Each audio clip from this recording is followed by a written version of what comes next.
It's not very often that I actually end up buying something through Facebook and Instagram ads, but on this instance, I actually did kind of get sucked into this. The advertisements from a company called Retropia, they actually kind of repurpose lenses from disposable cameras and put them into housings that you can mount to your mirrorless cameras. This lens in particular, it caught my eye because it was actually designed and looks like an Oreo cookie.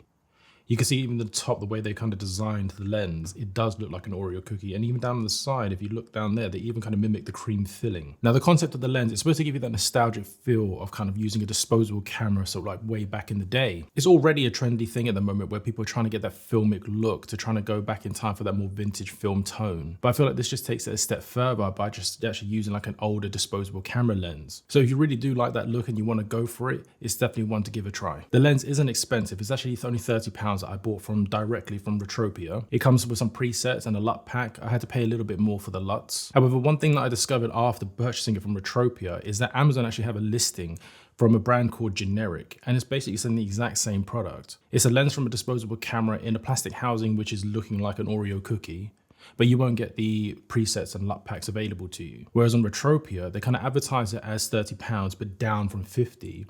But that seems to be like a constant sale that never goes away. So if you are interested in checking this lens out and purchasing it through Amazon, I'm gonna have Amazon affiliate links down below.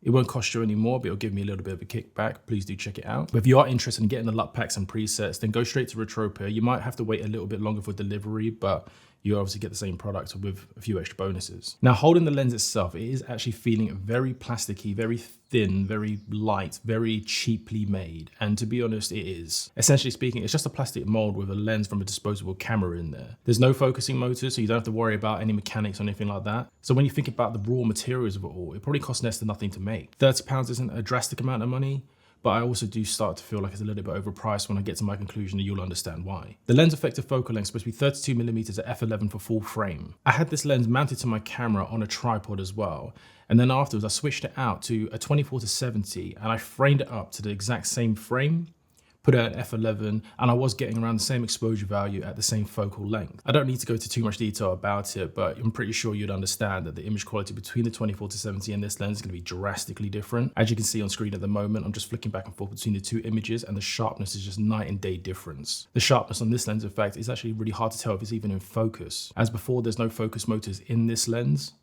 So it kind of just relies on the fact that anything beyond 1.5 meters is going to be in infinite focus. But as before, the images are so super soft anyway, it doesn't really matter. So there really isn't much to discuss about this lens, because in terms of discussing image quality and autofocus, it doesn't have autofocus. Image quality is kind of a redundant thing to talk about because you know it's going to be inferior image quality to what you may be used to on a professional camera. But the one thing that I say about this lens is it actually was a little bit of fun to use because it was so lightweight and low profile. It felt less intrusive just to sort of carry around and hold in my hand and just taking snapshots around London. I caught myself at times trying to like choose a focusing point, but there's no autofocus in here.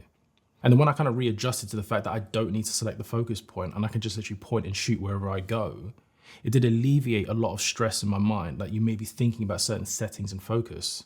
You just snap and you shoot. So in closing, would I recommend this lens? And to any professionals out there, definitely not. But I do acknowledge there's a segment of the market out there would actually really appreciate this lens. You can actually buy like an old Sony A7 for like £200, mount this lens to it, and you've kind of got like an infinite disposable camera almost. I can see someone having a lot of fun with this on a night out. You can actually just put this with a direct flash on top and really get those old school looking images. And because everything's relatively cheap, you don't have to worry too much about being too precious with it. So I do recommend this lens, but it is for a very specific market. For me personally, as a professional shooter who actually has access to loads of like professional lenses, I wouldn't opt for this again if I actually went back in time. The benefits that I loved about this lens came from the simple fact that it's a pancake lens. And I think in hindsight, the Viltrox 28mm f4.5 would be much more useful to me. I've not actually used that lens, but there's not much to discuss in the sense of like, that's definitely going to be sharper than this lens. There's going to be an autofocus in there, whereas this one doesn't. It goes to f4.5, letting more light in than this does. And the reality is the thing that I enjoyed most about this lens was that it was a pancake.